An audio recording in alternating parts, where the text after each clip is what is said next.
taking names and kicking butts.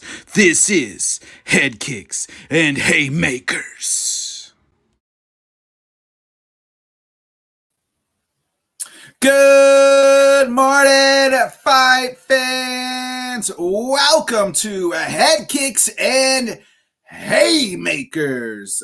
We got another great episode for you this week. We're just going to go ahead and jump right into it because we got a jam-packed show. We'll talk a lot. We're going to talk Sandhagen, and we're going to talk Song. We're going to talk Canelo, Triple G. You know the business. Some fights that were announced. So you know the boys, the gang. They're all here. As always, I'm joined with my main man, Craig with a K, and Mr. Smoking Amigo himself, Kenneth Miller. Good morning, boys. How y'all doing? Good morning, boss. Doing well, man. I'm not the boss. I don't know. I hate when Kenny says that. Hey, welcome, boys. Before we get into last night's fights, we got a couple of house cleanup stuff. Our boy Colton Carmack, his fight has been announced. His opponent's been announced. I had it written down here. There it is. And fighting next month in October, so just a month away, October 23rd, Colton's going to be fighting Cardenas. He's ready to go. Sunday, October 23rd. You can stream that on the UFC Fight Pass. It's Fury Challenge Series. Hey, Colton, go get a dub, boy, in your first pro fight.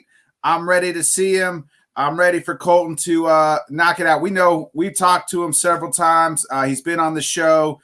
I mean, this guy's been in a dang near 2-month fight camp, and he stayed ready, and he was dialed in, ready to go. His first fight got canceled 3 days before.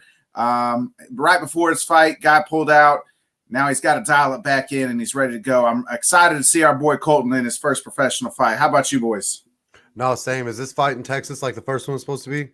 Yeah, this one's in San Antonio. Yeah, I thought it was in Texas again. Man, it sucked last time. He traveled all the way down there, and then the dude pulled out. So hopefully it goes better for him this time. Colton go down there and get a win for Parabellum.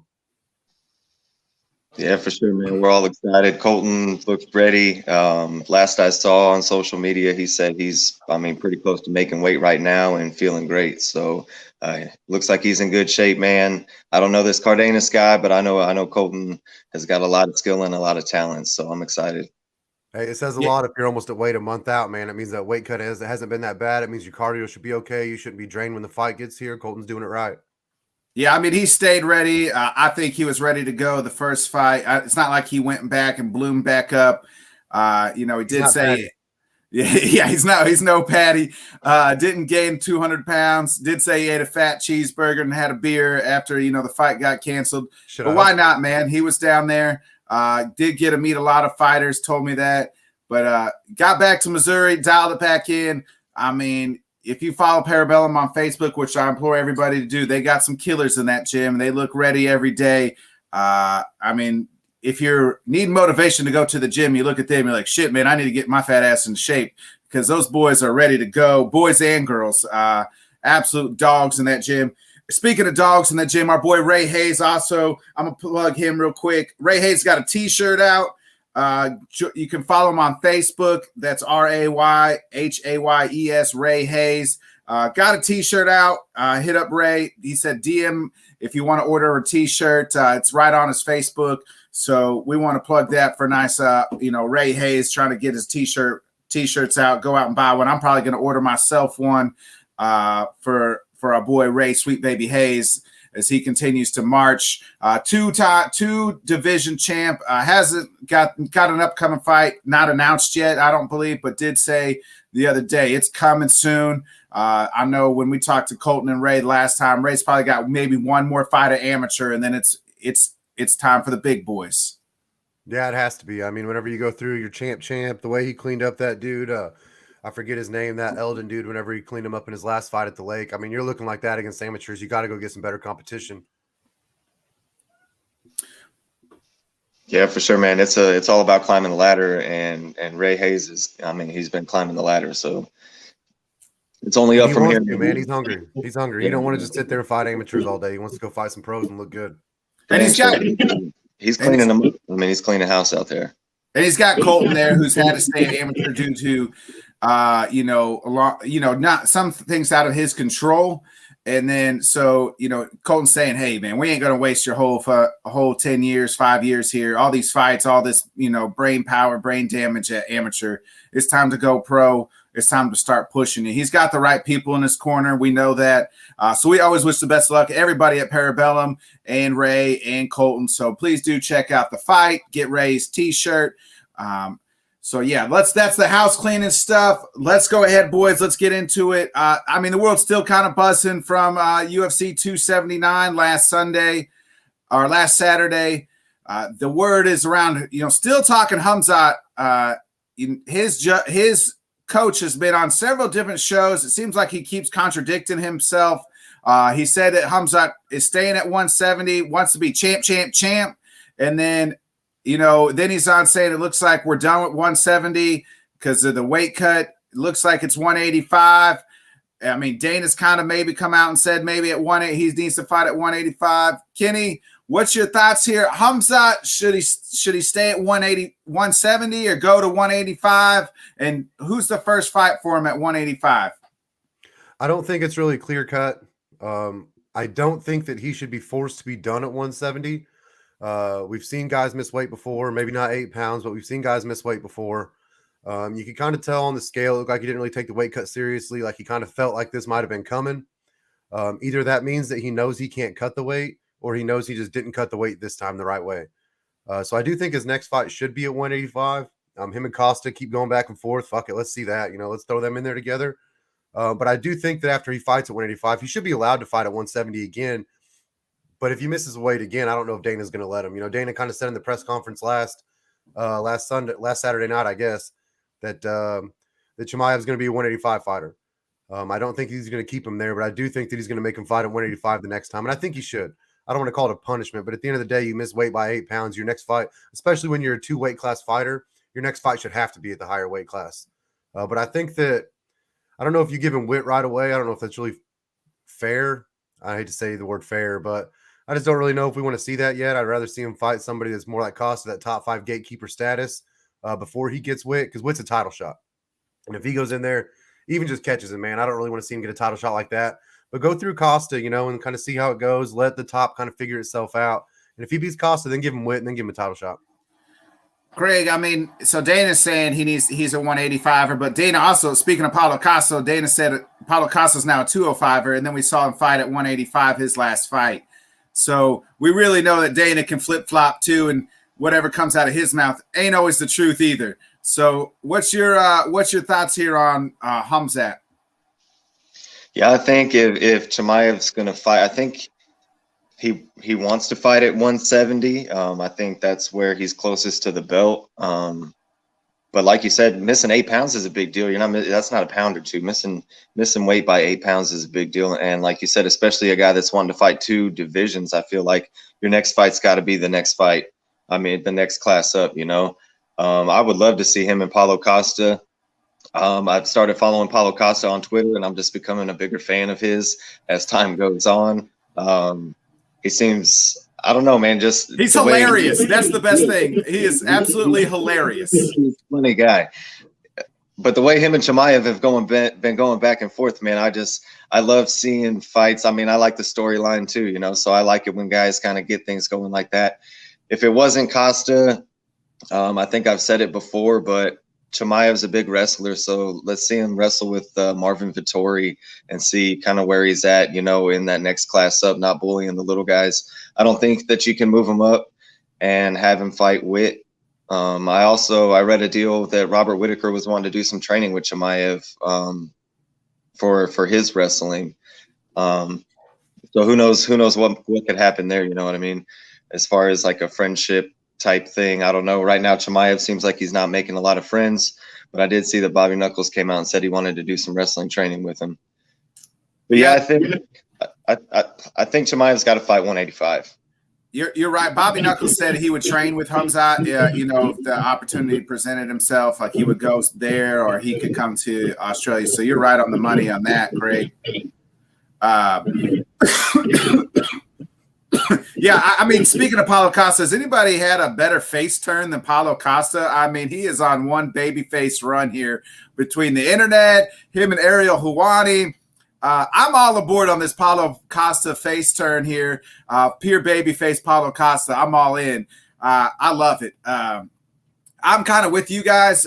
You know, it should be Paulo Costa. They had the incident back, you know, at the PI where they went into it, you know, last week. You know, Vettori wouldn't be bad. I don't think he deserves weight right away because he's never fought at 185. So why are you just you get to skip the line to the right, the ultimate gatekeeper, right? No, I don't think so. Let me ask you this, guys. Who would you rather see if he does go back to, you know, Hamzat does fight at 170? Who would, between the three fighters here, Paulo, Vettori, or 170, what's his name? Magma guy, freaking Colby Covington. Thanks. Yeah, sometimes it's early in the morning. Or Colby. Who would you rather see, though? You know, Hamzat fight out of those three? And if he's fighting Hamzat, is all of a sudden Colby Covington the babyface? I don't know if we can go that far. I think we have to see how that lead up goes, whether or not Colby can make a turn, kind of like Paulo did. I think that it's probably too far gone, to be honest with Colby. I think he's going to be a heel forever, and that's just kind of the way it is. You did see after he fought Usman last time, there was a lot of hugging, there's a lot of handshaking. There's I got a lot of respect for this guy. So he kind of looked like he was trying to make the turn, and he's also stayed out of the media, so he has a chance to make a turn. That just doesn't seem like Colby Covington. You know, he made his nut on being a psycho, and he's going to have to kind of keep that up, I think, for a little bit. Kind of like Chimaev's doing now. I don't really know if Chimaev believes everything he says, but I think he knows that it gives him the best opportunities, and so he's going to ride that train until it falls off the tracks. If he stays at 170, I think Colby's the only fight for him. I don't think that you can give him a title shot. I know everybody that if he would have fought Nate, and I know it sounds crazy, but like if he beats Nate, then maybe we can talk about it because that's just kind of who Nate Diaz is. But I don't think you can go in and fight a fight that wasn't even at 170 and then turn around and fight for the belt at 170 when you couldn't even make weight for that. So I think if he does go back to 170, it's definitely Colby, but the fight made itself with Paulo Costa, right, at 185. So I feel like why ruin that and have him fight Vettori? Now, the wrestling aspect, definitely, like I'm all in on that, but the fight kind of made itself with him and Paulo Costa, so let's just see it. Greg, would you rather see Paulo Costa or Colby Covington versus Hamzat? So, I mean, Chimaev and Colby Covington would be a great fight to see. I think Colby Covington would be the good guy in that fight for about 30 seconds, and then he'll open his mouth at the press conference, and everybody will remember what kind of douchebag Colby Covington is. But yeah, at the end of the day, like I said, man, I'm following it on Twitter. I'm watching these guys go back and forth. If I had to ink one right now, man, I want to see Paulo Costa and Chimaev fight. That would be the one. I wouldn't mind seeing any of the three fights. I think if I'm putting them in order, I'd want to see Costa, then Covington, then Vettori. Because, I mean, yeah, at 170, there isn't another fight besides Colby Covington. That's the stepping stone that Chimaev's got to get past. But I feel like that's a main event type of fight. And I feel like if I'm Dana White and the guy missed weight by 8 pounds, man, it's hard to put him on a main event just because – I mean, I feel like this guy's got to come back and prove to me he can make 170. You know what I mean? So I don't know. I feel like that fight might be a harder one to make. That's why I think Chimaev's going to end up fighting his next fight up at 185. And I feel like Paulo Costa is the best thing going right now up there for them to put with him.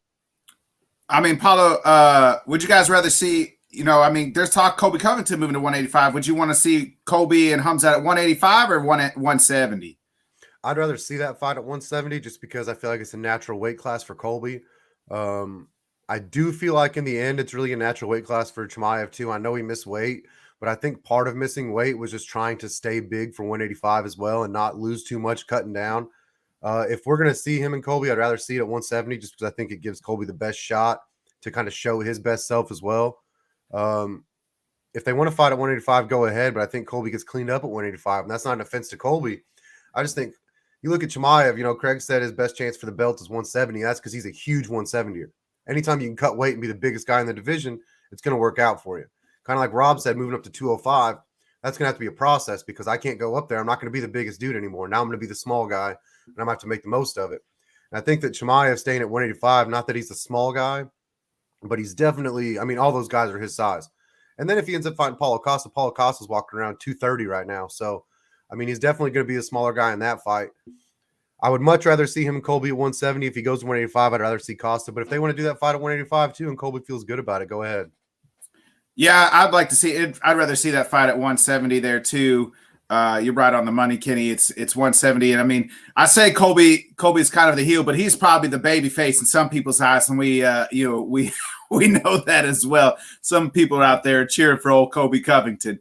Not here, not me, but it's really politics aside. One of the reasons I don't choose, root for Colby Covington, it's the bad mouthing of people's kids and, people's wives and things like that. That's the reason I stay away from Colby Covington. But, him and Hamzat would be an interesting fight at 170. I think that is the fight to make it 170 if they were going to make it. And then at the 185, I'm on agreement. The fight writes itself with him and Paulo. Paulo is much bigger than Hamzat and walks around much bigger than Hamzat. So it would be interesting to see kind of what happens there. Craig, you got something to say before we move on here? No, I'm backing what you guys said. I feel like if Chimaev and Covington are going to fight, that fight's got to happen at 170 just because that's Colby's natural weight class. And I would hate for Colby's first fight to move up to have to, go wrestle a guy like Chimaev at 185. I just feel like at 170 is where that fight would have to happen. Who you guys picking, Chimaev or Colby at 170?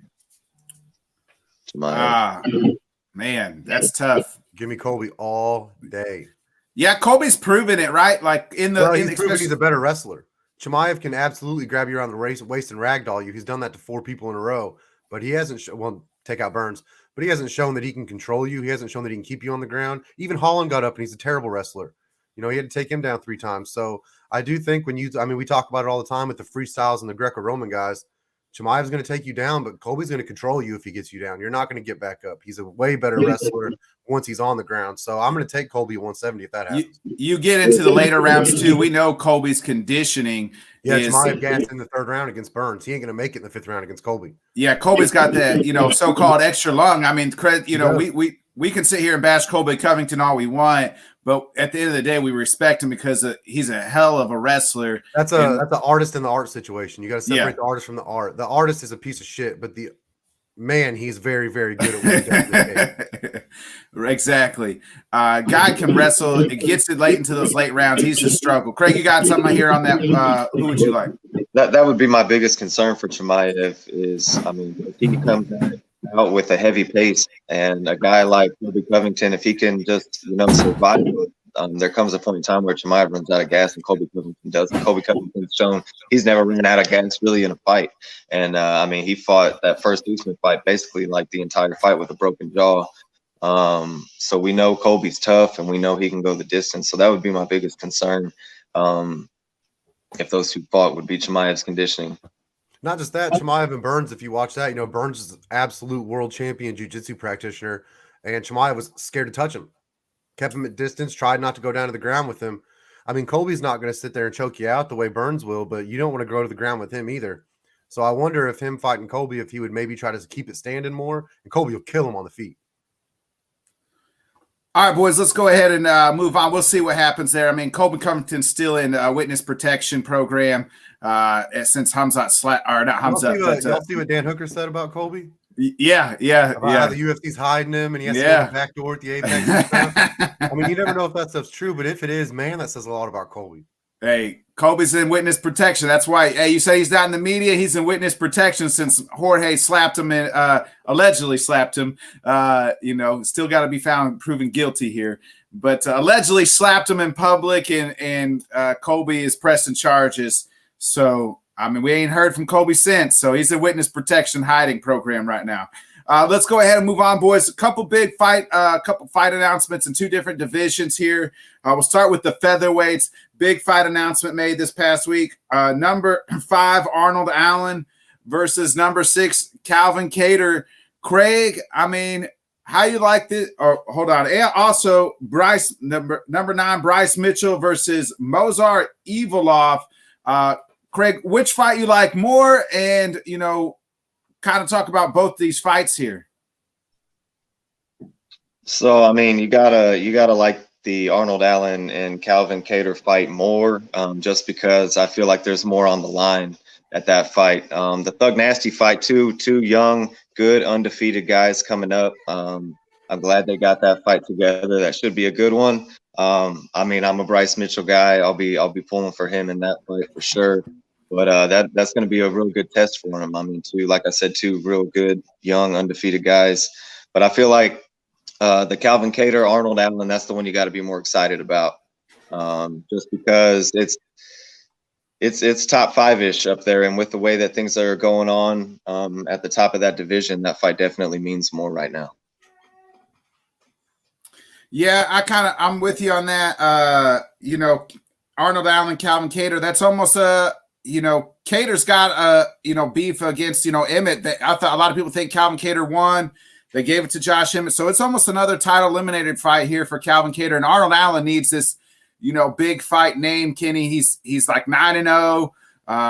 He hasn't lost a fight in the UFC here, and he needs a big name to kind of push himself into that. Maybe interim title fight, maybe even a title fight, or at least push himself one away against Calvin Kattar. So it's a big step up for Arnold Allen as well. Yeah, well, after Calvin Kattar fought Josh Emmett in that fight, we kind of said in that post show, I think you were the one that said it, even Botkins, that you could see Arnold Allen in an interim fight with Josh Emmett if that was the way it went down. So Arnold Allen's definitely building himself quite a reputation. A win against Calvin Kattar would absolutely launch him into that top 3 title contention conversation. And Calvin Kattar needs one, man. He lost to Max, he lost to Emmett. He needs to go out there and get him a win against a big name. We've kind of seen him only be able to beat the people you ain't heard of too. So it's going to be a good fight. Arnold Allen's just so big at 145, man. It's going to be tough if he can get his hands on Kattar. Kattar's stand-up's good though, man. He keeps people at distance. He uses those elbows very, very well. He's going to keep pushing forward. Arnold Allen's not really a guy you want to push forward with though. So I'm really, really excited for this fight. I'm pretty pumped up for it. I'm more excited for that one than the Thug Nasty fight, and that's not any offense to Bryce Mitchell or nothing. It's just this fight's got title contention written all over it, and the Bryce Mitchell fight doesn't necessarily have that yet. I love Bryce Mitchell on the mic, though. He's been on Twitter talking about this fight coming up, talking about how he's going to wrestle this dude and in the name of Jesus and everything else. He's definitely he's going for the heel. He's trying to make it a big Twitter fight, so to speak. So both fights are going to be exciting. I would love to see Bryce Mitchell be a little more exciting in the octagon. He's very good at what he does. He's a very good wrestler. It'd be nice to see him start stringing together a bunch of finishes, though, and try to throw himself into that title contention hat as well. Yeah, there's talks. It's not confirmed on that Bryce Mitchell it being a main event, main event fight yet. I think it would be nice to see Bryce get to 5 rounds. He's been in the fight in the 3 rounds. So that Bryce Mitchell, man, he carries enough reputation. He can carry a fight night main event, I think. Obviously not a pay-per-view main event, but he can carry a fight night main event. I think we've seen worse fights be main events on a fight night card. Yeah, next week, including that fight night card next week. I'd take the Bryce Mitchell fight as the main on that card. Yeah, exactly. No disrespect to any of the fighters. They could probably come and kick our butts right now. Mackenzie Dern could probably whoop my ass right here, right now. Guaranteed, tap me out in 30 seconds. But she'll choke you out anyway. Yeah, right. So, hey, I'm just saying. I'm just being honest here, folks. I'll give it to you the truth here. I'm kind of with you guys. I'm 100% behind Arnold out. Calvin Kattar, we know is a tough SOB, man. That fight against him and Max, most people would have wilted away, and he just kept standing there taking a beating after beating after beating. And, got a lot of respect from it. Even the Josh Emmett fight was a lot of fun fight. I thought Calvin Kattar won that fight, but the judges gave it to Josh Emmett. I mean, that just proves you got to get finishes, man. Bro, You got to leave close, out. man. I feel like no matter who you picked in that fight, at the end of it, you were right. Yeah. You can make a lot of cases for Cater. You can make a lot of cases for Emmett. Who won the rounds when they mattered? Those championship rounds are supposed to mean more, blah, blah, blah, blah. That fight was so close. Like you said, don't leave it in the hands of the judges if you can. And I think that for Calvin Cater, because I mean, if he takes the L here, I mean, that's a big deal for him. I mean, He's right Corey now, Sandhagen if he loses this fight, right? that's Out what I was about to before say. last night. Corey Sandhagen territory, basically. Yeah, you're no longer one win away. You're now 2 to 3 wins away. You got to string them together. It doesn't seem like it, but when you really boil it down, there's a huge difference between number 1 contender and top 5 gatekeeper. It may only be 4 spots in the rankings, but it is miles whenever you're talking about how close you really are to a belt. Yeah, and speaking of Thug Nasty too, before we move on to the next one, I was hoping he'd get like a top 5-6 guy. It just seems like they're all kind of busy, so he's taking kind of fighting down. I mean, it's only 1 spot, so if he can win, especially if it's a main event, he beats number 10 here. Craig, I think he'll probably the next time out. I mean, he could probably get the loser Arnold Allen and Calvin Cater. Yeah, that's what I was just about to say, man. I mean, they announced these fights around the same time, so you got to think that they'll be going on pretty close to each other. And either way that it goes, Calvin Cater or Arnold Allen, if they lose this fight and Bryce Mitchell wins, that'd be a decent setup there inside the top 10. Yeah, whoever loses that fight, you got to think is kind of in that Pedro Munoz range where they're going to fall down in that 6 to 10, and they're going to have to fight somebody like a Bryce Mitchell to kind of get it back. You've seen Sandhagen have to fight Song last night doing the same thing. You get up to that top 5 realm and you want to fight for a belt. You lose 2 or 3 of them fights in a row. Yeah, they're dogs, but bro, like you're going to take a step back. You're going to have to fight somebody in that 7 to 10 range and prove you're still a top 5 gatekeeper. And then let's get into the next division here, boys. Some middleweight fights re-announced, reworked, and kind of also announced. Darren Till coming back here against Duplessis. And then also Darren Till, number 9, Duplessis, number 13. And then Jared Cannonier, who coming off the title loss. This fight's been reworked. It's supposed to happen next month, but now moved to December. Fight number 7, Sean Strickland, both coming off losses. Kenny, which fight you like more here and between these two? It's kind of like with the last conversation, man. I mean, I'm going to take the fight that has title contention on it. And I don't think that Cannonier and Strickland are 1 fight away. I think they're both probably 2 fights away. But it's the only fight that we've talked about in this conversation that leads to a title eliminator fight. I don't think the next one does. I do want to see Till get back in there. I am excited to see that. It's not that I don't want to watch Till fight. I do think DP probably beats him. I just don't think that Till's I just don't think Till's there anymore as far as where we thought he was going to be when he was on that rise. He's kind of shown that he's not really that guy anymore. It's going to help him not to have to fight a dude like Brunson, those big wrestlers and stuff like that, fighting DP. But you ain't trying to stand toe-to-toe and bang with DP either, so that's going to be a very interesting fight. Strickland and Cannonier, man, that's going to be a good one too. Strickland, he wants to fight strikers. He wants to fight dudes that he can keep a distance. Looked great against Jack Hermanson. I don't know if he's going to be able to look that good against Jared Cannonier just because Cannonier's a step up in competition. But I do think that's the right fight to make for both of them. Strickland, the way he lost to Pereira, he can kind of say a lot as far as I got caught. I still deserve a lot of top 5 fights. I'm still in that mix, and he is. But him and Cannonier are both going to have to go prove it against each other, right? Yeah, Craig, both those guys coming off losses on the same night. Cannonier got beat by Izzy and just I never really felt like got aggressive to put it with Izzy. And then we saw what happened to Sean Strickland. His face and jaw was laid on the ground, and he had nowhere where he was. I do kind of like the Duplessis Till fight for Till because he needs to fight a stand-up guy, and this is where he needs to be. It's better than him fighting like a Brunson or a wrestler, especially a guy who's trying to come back. Craig, how you feeling about this for Darren Till's comeback fight and the Cannonier Strickland fight? I like the Darren Till fight. I mean, like you said, it's better than him fighting a wrestler, but I'm kind of on board with Kenny, man. I mean, Duplessis isn't exactly a guy that you want to be excited to stand in there and bang with the entire time. So, I worry about guys when they miss a lot of time, man. Darren Till he's been out a lot, man. He's been getting hurt a lot. I don't even have my heart fully set on this fight until I see Darren Till walk in the octagon. I feel like he's going to get hurt before it actually happens, you know? So yeah, I mean, in that fight, I worry about Darren Till. It is the type of fight that he wants over taking on a big wrestler, but I do worry about it. But I'm more excited about the Strickland Cannonier fight. I'm glad that they were able to rework it and keep that fight going and didn't have to, you know, switch opponents for anybody. I think it's a great test for Sean Strickland to see if he is kind of in that top 5 realm, because we know Jared Cannonier is, man. Jared Cannonier has only lost to top dogs, and Jared Cannonier, I like this fight for him because Sean Strickland isn't Izzy. Cannonier doesn't have to be aggressive because Sean Strickland will be aggressive, and Jared Cannonier, man, he's a tough dude. So that should be a good one, man. It'll be a good chance to really see where Sean Strickland is at. Like, did you just get caught by that left hand by Piero that everybody gets caught with, or, you know, are you not really ready for the top 5 competition?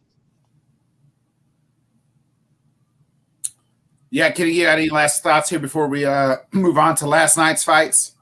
Yeah, I think the Cannonier Strickland's going to be interesting. Craig kind of pointed out, as far as Cannonier gets to fight a lot different now. Izzy's got knockout power. We've seen it a lot. Obviously not in the last few fights since he's got the belt, because he's just fighting for points.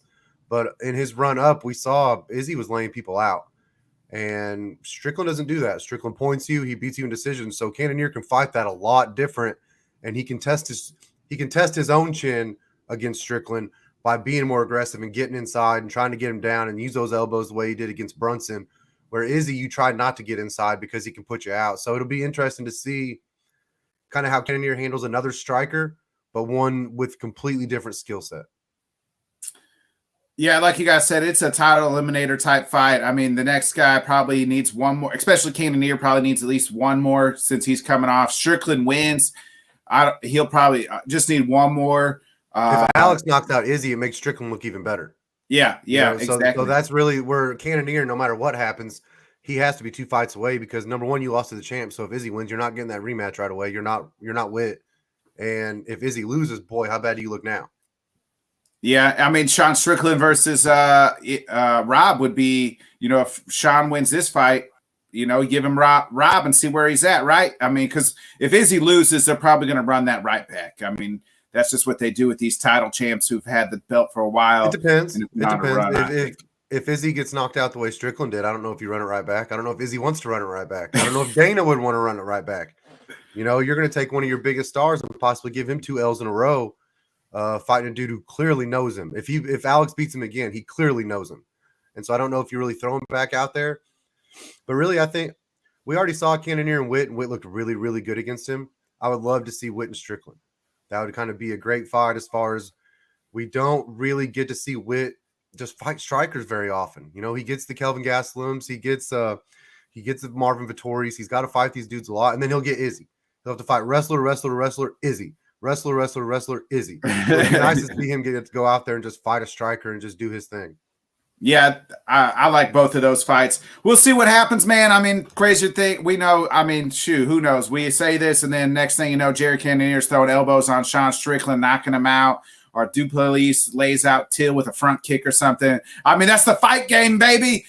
Speaking of the fight game, let's go ahead and get into last night's main event. Song versus Sandhagen. I mean, it was stopped going into the 5th. Song had a gash above his eye. I mean, that you could almost see through. It was nasty cut. Happened in the early 3rd round, I believe. Was it the second round? Second round. Early 2nd round. Sandhagen elbowed him right to the eye. And after that, I mean, you were just worried. And the gash just kept getting bigger and bigger. Sandhagen I mean, it was like a Red Bull. At one point in the 4th, got him down to the ground, and there was just a pool of blood next to Song. I mean, Song's resiliency in the very end. Sandhagen was upset because I think he was like, man, I didn't really want to win the fight this way. But Song was like, I can't freaking see. So kudos to Sandhagen. Kenny, what's your thoughts here? I mean, even though Song lost, I don't think he'll lose any spots in the rankings. In fact, I thought his stock went up last night. No, I agree. That's what I said in group. I said this is a fight that the way Song's fought, he can lose this fight 4 rounds to 1 and move up 2 or 3 spots in the rankings. Just kind of whenever you go out there and you can go. I mean, if it wasn't for the cut, he went 5 rounds with Corey Sandhagen. That's a lot. It's hard to do that against a dude like that, especially to look as good as he did at times doing it. If he could see that whole fight, who knows what happens? But that's a kudos to Corey. That wasn't an accidental clash of heads. It wasn't some illegal blow. That was I hit you with an elbow to cut your eye open, and I cut your eye open. Kudos to Song for battling through it. Kudos to the cut men. I think the cut men, most underappreciated people in sports last night. To keep RoboCop in that fight, to keep Song in that fight as long as they were able to with those gashes. Man, I mean, when you really think about Song, the thing that screwed him was in that 4th round, he had to start going for takedowns and try to win rounds. Well, when you're doing that and you're rubbing your heads up against each other, that cut's just getting deeper and deeper and deeper. Like you said, that pool of blood underneath him was a scary looking sight. Obviously, he wasn't looking like he was that bothered by it. He just couldn't see. But, man, you start seeing that much blood. Even DC said there's been so much blood spilled tonight you can just smell it in the air. That's a wild thing to hear to fight, especially a dude like DC who's been doing this stuff for 175 years. For him to be shocked even at how much blood there was kind of says a lot. But Sandhagen looked good, man. He did everything he was supposed to. He looked exactly like we thought he would. Not necessarily against Song. That's just who Sandhagen is. He's going to go out there. He's a long, rangy striker. You saw a lot of other 135ers last night kind of tweeting that Sandhagen's probably the best technical striker in the division, maybe in the UFC. And I think that when you really look at the way he fights, man, it's true. The one knock on him, he just doesn't have that power. And he said that in the pre-fight during his interview. He said, I don't have that power. I've got to be accurate. And he's right. But it's going to take some power to get rid of some of them top guys. You know, if you can't finish a guy like TJ, we saw what happened. You know, TJ's never going to stop, and he's going to win those decisions. You're not going to decision Aljo the same way you are everybody else. So Sandhagen either is going to have to put on weight and go to 145, which I honestly think if he doesn't get a shot at this 135 belt, he's going to have to. He's going to have to do something different. You can't just keep doing the same thing. But, man, he looks good every time he steps in there. Yeah, Craig, Sandhagen's only lost to, he kind of even said it, I lost to the champ and the 2 former champs. And one of the Peter Yan fight was a short notice fight. What did you think of Sandhagen's performance last night? And, the cutmen, Kenny, speaking of the cutmen, I mean, they made their money last night between just the main and the co-main because Kenny alluded to it, the RoboCop, his gash, Kenny said even the group looked like the Grand Canyon. His eyebrow looked all to be one. So nasty cuts in both the main and co-main. Yeah, somewhere in Vegas last night, there was a doctor that had to do a bunch of late night stitches. But yeah, man, kudos to the cutmen for keeping them fights going. I was watching it thinking, man, like Nate Diaz is like turning over right now, knowing that the BMF belt, the bad mother effer belt got stopped because of the cut on his eye. And these boys, Song's out there fighting with, you could fit your thumb inside that gash on above his brow, man. And they somehow kept it, cleaned up enough between rounds. Honestly, I thought after the 2nd round, they could have stopped that fight. And then after the 3rd round, they could have stopped that fight. So the fact that they were able to keep it going as long as they did, and kudos to Song, man, he proved, he's tough. And then he could have kept going into the 5th round, I think, outside of the fact that he couldn't see, man, there's too much blood pouring out into his eyes. But there were points there, even in the last round that they fought, that it looked like Song might be able to take that round, So kudos to him. I'm 100% with you that he lost no stock last night. I think he's definitely, his next opponent's got to be a top 10 guy. But Corey Sandhagen he's that dude, man. He's only lost to the top dogs. He looks great in there. The one knock is he couldn't get a takedown on Song.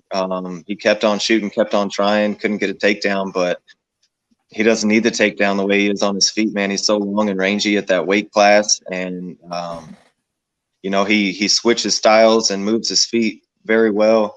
And he's a tough guy. He's the tough guy up there. But at some point, he's got to prove he can be the top 5 guy. You can't be the top 5 guy that doesn't let anybody past you from below. You got to be a top 5 guy that can beat top 5 guys. Can't be Calvin Cater.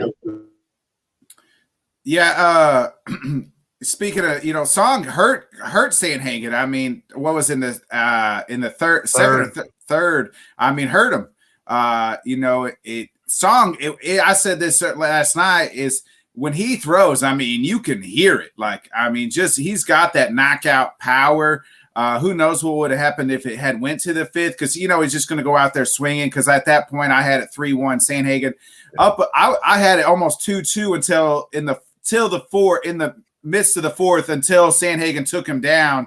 And then after that, that's when the fight was pretty much almost over, because the blood was just pouring out of that eye. And Sandhagen, but up until Corey took him down in the fourth, I had Song win in the fourth, and then it kind of switched once Sandhagen had that control and got on top of him. And then you're like, well, Sandhagen won, and now it's 3-1, possibly, maybe. You could even – that first round was real close.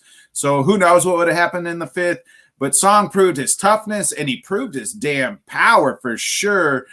Kitty, who would you like Song to fight, and who would you like to Sandhagen fight next time out? Well, Sandhagen, I think we kind of talked about it in group last night. I think Cheeto's the fight for him. It's lined up. It's ready. It's a number one contender fight. They're both there. Cheeto just fought. Doesn't have one coming up yet. I think he's kind of been waiting. You saw Cheeto there last night. You saw Aljo there last night. They're keeping an eye on these guys. You know, they're not going to let these guys climb the ladder without knowing a little something about them. So kudos to those guys for doing their homework and being there. I think Sandhagen called out Font and Cheeto. I just don't like the Font fight for him. No, he called out Merab. He called out. Did he call him Merab? Okay, that's Yeah. what I thought, because he already beat Font. But I like the Cheeto fight better for Sandhagen. Only because he's going to be able to point him. I kind of said it last night. Sandhagen's going to fight for the decision, where Cheeto is kind of okay getting beat up for 3 rounds and then trying to finish you in the 4th and 5th. And I think that works out for Sandhagen. As long as he can't get caught, I think he'll win that decision. Merab's just a different dude. Merab's a tornado, man. He keeps it coming. He's all about them spinning attacks. He's going to keep the pressure on him. I just don't know if I like that for Sandhagen as much. Song kind of showed last night. He took him down, and he was outside of the 4th round takedown. Every time Corey tried to take down, it seemed like Song took him down instead. It seemed like Song always ended up on top. You don't want to do that with Merab. If Merab does that to you, it's going to be a long fight. So I would definitely like to see him and Cheeto fight. For Song, I kind of think – I know I want to see him fight a dude that's up there a little bit. Rob Font would be a good fight for him. I think it's number 6, I want to say. Font 7. Font 7, which, hey, that's a top 7 dude. That's kind of where Song needs to be. So he needs to fight just to see if he can be that top 5 gatekeeper type and get up there and get another top 5 fight. If it's not Font, I know Pedro Munoz is number 9, but coming off the way he fought against O'Malley and the way that fight ended, I think that Song and Pedro would still be considered kind of a top 6 or 7 matchup, regardless of what the rankings say. We kind of all know that rankings don't mean shit in the long run. So I wouldn't mind seeing Song and Munoz either. So Munoz or Font, I think, is the best fight there. Yeah, Craig, we're kind of in the third turn here on this Bantamweight Grand Prix. It started off with Cruz and Aldo. Cruz knocks out Cheeto. Started with Cheeto and Dominic Cruz. Cheeto has that highlight win. He's kind of sitting at the top. Merab beats Jose Aldo in just a wrestling match with his pressure. And then we get to last night. And then the main event here will be the title. And then Peter Yan versus O'Malley is the 4th kind of leg of this great, Bantamweight Grand Prix. How do you feel like this is shaking out for Sandhagen and Song next? I mean, like we alluded to, Sandhagen said, give me Cheeto or give me Merab. I mean, Merab said he's not fighting Aljo. So, do you like Merab or you like Cheeto a little bit better? I like, for Corey Sandhagen, I like the Cheeto fight better. For us as fans, I like the Cheeto fight better. I think Sandhagen and Cheeto would be a great fight. For a lot of the reasons, like Kenny said, man, Sandhagen is going to get in there and he's going to point you. And Cheeto's a guy that kind of lets you do that to him early, because Cheeto's looking for a finish later.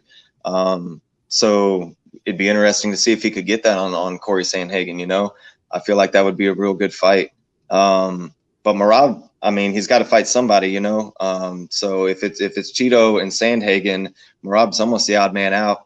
But also at the end of the day, if you're unwilling to fight Aljo, then I mean, you might be the odd man out. That's just the way these things work sometimes. But yeah, I think Cheeto and Sandhagen, we talked about it last night, man. To me, like 100%, that's the fight to make happen. I would love to see it. I think it'd be a great fight for the fans. It's a good fight for Corey. It's a good fight for Cheeto too, because Corey Sandhagen's a guy that Cheeto can't just sit back and let him point you and think you're going to finish him in the 4th round. So Cheeto's going to have to change things up a little bit in that fight. And then I had the exact same 2 names for Song that Kenny had. I like Pedro Munoz. They're right there next to each other. It's kind of a top 10 fight. And then if not, Rob Font's sitting there without a fight too. And I feel like Rob Font's kind of one of those guys, if you're going to be fighting in the top 5 of this division, he's one of the guys you got to get through. It seems like, Rob Font's kind of fought a bunch of them dudes in the rankings, and so it'd be a good test to see Song go against him. So I had the exact same 2 names Kenny did down. Yeah, I when it comes to Corey Sandhagen, I kind of Cheeto, really, I want to see how everything plays out here at the 4th turn here next month. UFC 280 or is it 280? Yeah. So next month, just to see, because if let's just say TJ beats Aljo, then you could maybe do Merab, or you could maybe even do Cheeto, or if O'Malley, who knows what happens with if Peter Yan beats O'Malley, does he get another title shot if TJ wins? If Aljo wins, it also, like, all these guys are right there. You know what I mean? You could, and we just kind of need to see what happens in this 4th leg here, this Bantamweight Grand Prix. I don't know. To me, the knockout, because of the highlight, Cheeto's got the edge, I feel, over both, but over Merab and Corey Sandhagen. And Sandhagen just fought for the bantamweight, and if he lost to TJ in a very close fight and lost, so it seems like Corey's the odd man out. He has the little bit longer road to get to. He probably needs to win another one before he gets a title shot. So, but where Cheeto and Merab, especially if Aljo loses, they could make a case. But for sure, if the odd man out doesn't get the title shot, either one, I'd like to see Sandhagen fight. But I just kind of want to see how this last 4th leg of this Grand Prix plays out, because you just don't know what's going to happen. What if O'Malley beats Peter Yan? Are they going to give him a title shot right away? Does he get to jump the line all the way because of the star power that he carries? I mean, Kenny's kind of shaking his head. Yeah, that's probably what could happen. O'Malley will talk himself into that title shot for sure. Won't have to. Yeah. We know that the UFC's behind the Sugar Show. So it'll be interesting. As far as Song, you guys are exactly right. I think Rob Font, he's coming off a couple losses. He's fought the top of the class. So let's just go see him and Song fight. Song beats him. He gets to move into Rob's kind of fight, and then keep maybe even fight up again, and we'll see what happens with Rob Font. I kind of like that fight. There's the only other people kind of there are Dominic Cruz and Jose Aldo. I'd rather see the 2 legends fight each other before I see one of them fight, a guy who can knock people out in Song. So give me Rob Font and Song, and I'll still beat the drum for the 2 legends, Dominic Cruz and Jose Aldo, to fight. No, same. I'm with you there. The Cruz and Aldo fight, man, it's hard because one of those legends is going to retire with the loss, and you don't want to see that. But at the same time, like, an aging legend fight is kind of the way to go out. It's better than being Luke Rockhold and having to go out against Paulo Costa and getting destroyed for 15 minutes. It's better than a lot of other people that have got retired in ways that weren't necessarily advantageous to them. Yeah, they tried to do Nate Diaz. Like they tried to do Nate. They tried to get Nate sent out in a body bag. They thought The Undertaker was coming in to carry his urn, So I do think that – do you really think that Cheeto, just because he got I know it's a highlight reel, but it was against Old Man Cruz who ain't won a fight in 167 years, and Merab completely dominated number 3 Jose Aldo. That kind of carries a little more weight to me. I just think the fans will behind, the fight was more exciting, just the knockout itself. Nowadays, fans do not want to see you wrestle. They don't care how good you are at it. They do not want to see you wrestle. So Cheeto's going to have that fanfare for sure. That's what I mean. They can sell that fight, right? You can sell Cheeto versus anybody because you look, his last 3 or 4 fights has just been knockout after knockout, and not just the crazy knockouts. You know what I mean? The foot to the face knockouts, and putting people's lights out. That's why I think Cheeto has more of a leg to stand on because of those crazy knockouts. Where we know how great Merab is. I mean, we know he's going to apply that pressure and he's going to out wrestle you. I mean, he's just like Aljo, in that sense. Yeah, you can tell they're from the same camp. Craig, you got something to add here? You kind of alluded to it, man. I mean, it's kind of, we got to see how things shake out here with TJ and Aljo and O'Malley and Yan, because like you said, man, if O'Malley goes out there and cleans up a guy like Peter Yan and Aljo beats TJ, I mean, I think there's a pretty good chance that you see O'Malley fight for the belt there. So it'll be interesting to see kind of what happens there. I mean, O'Malley's got the star power of the UFC. They're in the business of making money at the end of the day. So they want the guys that are going to sell tickets. And, if O'Malley can win that fight, he's a guy that can sell tickets. So, I mean, that fight plays a huge part, I feel like, in how kind of the rest of the things shake out. Yeah, we just got to go ahead. I was going to say, we just got to make sure O'Malley gets safe and sound to and from Abu Dhabi without any, don't end up in jail. Yeah, exactly. So if O'Malley can win the fight and safely get in and out of Abu Dhabi, O'Malley, leave the cage, get on the plane, and then leave. Don't do any extracurricular activities in Abu Dhabi. Do not celebrate until you are on the plane in international waters. But really, if O'Malley wins that fight, I feel like no matter what happens in any other fight, I feel like O'Malley's fighting for the belt. Just because even if TJ beats Aljo, Aljo beats TJ, there's no guaranteed rematch situation there. Aljo's not a champ that's strung together 5 or 6 title defenses where no matter what, he gets an automatic rematch if he loses. Like, he got destroyed by Peter Yan the first time, regardless of how the fight ended. We all watched it. He was getting absolutely killed. And then he absolutely killed Peter Yan the second time.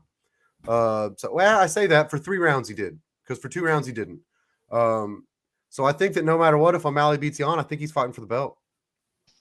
Yeah, I just think if TJ were to win that fight, then Merab's got an argument to come in there and kind of avenge his friend and fight for the belt. But if Aljo wins, Merab doesn't want to fight him. You can put Cheeto up there against. Cheeto's got a case, but I just feel like at that circumstance, O'Malley is the guy that's fighting for the belt for sure. Even then, if you look at Merab and you say that Merab might have a chance if Aljo loses, what you're really looking at is who's got the better win. And that's not going to be Merab in that case. You know what I mean? Like, yeah, I know I just had his back on beating Aldo. But at the end of the day, if O'Malley goes out there and beats Yan, then the Aldo fight doesn't mean shit. And then go ahead. I was saying, don't forget Mr. Cringe himself is looking to come back. He was tweeting last night, hey. I'm not listening to that marshmallow until he makes weight. Somebody would just knock him out already. That's the worst part about it is we all wish that, but he's too damn good. You can't. Yeah, Triple C was tweeting last night. Hey, and DC was like, Triple C losing weight. He's ready. We'll see. We'll see what happens here. Triple C posted on his Twitter that Corey Sandhagen might be the best striker in the bantamweight division outside of me. Triple C is not a bantamweight right now. I don't seen that guy walking around. There's no way not a striker either. He's. I know. That's why I said, well, somebody just knocked this guy out already. King Cringe himself. Outside of an early stoppage against Cruz was beating him until he got that early stoppage. And that, you can rewatch that fight 1,000 times. It was an early stoppage. Cruz was absolutely not hurt, not knocked out, not done. He was getting back to his feet. I think he was on his feet when the ref called it, covering up. So, Cejudo can say everything he wants, but like you ain't even a bantamweight right now. You ain't fighting for the 170 belt, so your ass better start losing some weight. So Triple C still waiting in the limbs. I'm excited to see what this last 4th leg happens. And then after that, we know I don't think we'll see any fights, made or announced until after next month, because we got to see these last, the last turn here of this Bantamweight Grand Prix way out. So speaking of Triple C, now it's time to talk about Triple G. And you like that, Segue. Hey, if you're going to do it. You had it. Just say segue. You had it. You sounded smart for about 10 seconds, bro. Triple G and Canelo last night. Canelo, from all standpoints, just put it on Triple G. Just a clean sweep, and puts the rivalry to rest here. Kenny, Canelo make the case for the best, fighter now? I mean, pound for pound here, putting away Triple G. Well, I don't think that that anything that happened last night had anything to do with Canelo's legacy or Triple G's legacy. We saw the first fight go down; it was a draw. The second fight, Canelo cleaned him up for the entire time, won the decision. The third fight was the same way. The decision, I saw the cards this morning, was 115 to 113, and it was never that close. Triple G looked good for about 3 rounds, and then Canelo looked good for the last 9. Canelo was already the pound-for-pound best fighter in the world, and I think that he just kind of solidified it there. Triple G came out and said that Canelo doesn't have the right to retire him, so I don't think that we've seen the last of Triple G, but we've definitely seen the last of him being on top and having that same star power. But Canelo, man, he's only rising. You know, I think he says all the time, every fight he has, he said, "Give me Floyd now." You know, where's Floyd at now? You know, and granted, Floyd's an old man, but outside of that first fight, I think if Floyd fought Canelo just a year later, I think he probably doesn't have a 0 anymore next to his name. Yeah, Floyd's never coming back and fighting Canelo. Not now. Not until Canelo's 50 and Floyd's 60. You know, that's what I mean. Floyd's out here trying to fight. You know, KSI and can Canelo call himself the pound for pound king in boxing without fighting Floyd? I think so, but I'm just because with Floyd not being active, I think you have to give it to the active guy. But if Floyd came out right now and said Canelo ain't shit because he couldn't beat me, would you have Floyd's back or Canelo's back on that? I'd probably take Canelo's back. Canelo's moved up. He's fought who's who. He's fighting light heavyweights, bro. He fought Bivol, man. I mean, Floyd won't fight anybody his size, let alone somebody bigger than outside of Logan Paul. But let's not pretend that counted. Yeah, so I'll take Canelo. Craig, what's your thoughts here on Triple G Canelo last night? I mean, Triple G, 40 years old. It's time to hang it up. Canelo's probably still got a couple years left here to kind of go down. Maybe as you know, his generation's best fighter of all time. Not all time as greats, but just his generation is what I'm trying to say here. Well, I mean, I think at the end of the day, Canelo's going to go down as one of the best of all time. I mean, he's great, man. I mean, he's like a generational great. The only knock that he has is Floyd, but like you said, Floyd's not taking that fight. Floyd's not taking any fight that will count against his professional boxing record. He's just going to take gimmicky money fights right now. But yeah, Canelo, I mean, he put it to rest. Like you said, the first one was a draw. Canelo won the second one hands down.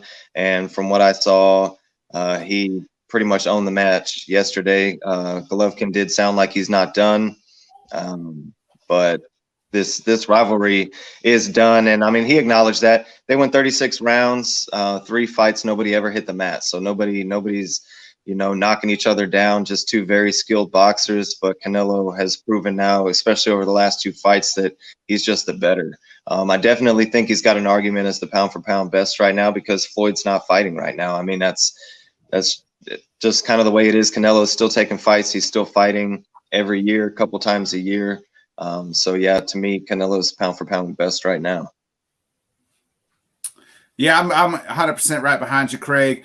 Well, boys, that kind of wraps up this episode of Head Kicks and Haymakers. Before we get out here, some last bit of house cleaning stuff. Again, check out Ray Hayes' t-shirt on his Facebook. Order one, get you one.